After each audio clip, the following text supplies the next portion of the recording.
मोदी बोले, लोग पूछते हैं इतनी मेहनत क्यों करते हो? इसका एक ही जवाब है, जो सपना देखा है उसमें चैन है न आराम। प्रधानमंत्री नरेंद्र मोदी ने कहा, भारत के सपनों को साकार करने के लिए उनके पास आराम का समय नहीं है।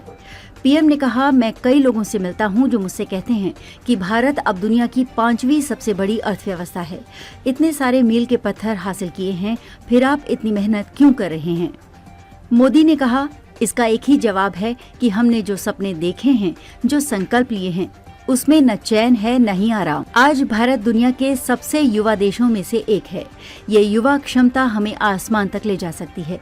दरअसल पीएम मोदी ने ये सारी बातें सोमवार 21 अक्टूबर को एनडीटीवी वर्ल्ड समिट को संबोधित करते हुए कही। प्रधानमंत्री ने आगे कहा कि भारत अब लुक फॉरवर्ड अप्रोच के साथ आगे बढ़ रहा है। ये परंपरा रही है कि हर सरकार अपने काम की तुलना पिछली सरकार के काम से करती है। हम भी इसी रास्ते पर चलते थे, लेकिन अब हम अतीत और वर्तमान की तुलना करके खुश नहीं रह सकते। अब से सफलता का पैमाना ये होगा कि हम क्या हासिल करना चाहते हैं। भारत के पास अब दूरदर्शी दृष्टिकोण है। 2047 तक विकसित भारत का विजन इसी मानसिकता का हिस्सा है।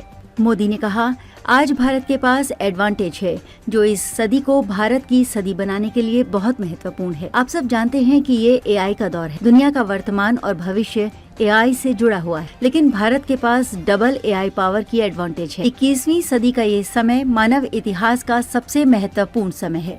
ऐसे में आज के युग की बड़ी जरूरतें हैं स्टेबिलिटी, सस्टेनेबिलिटी और सॉल्यूशंस।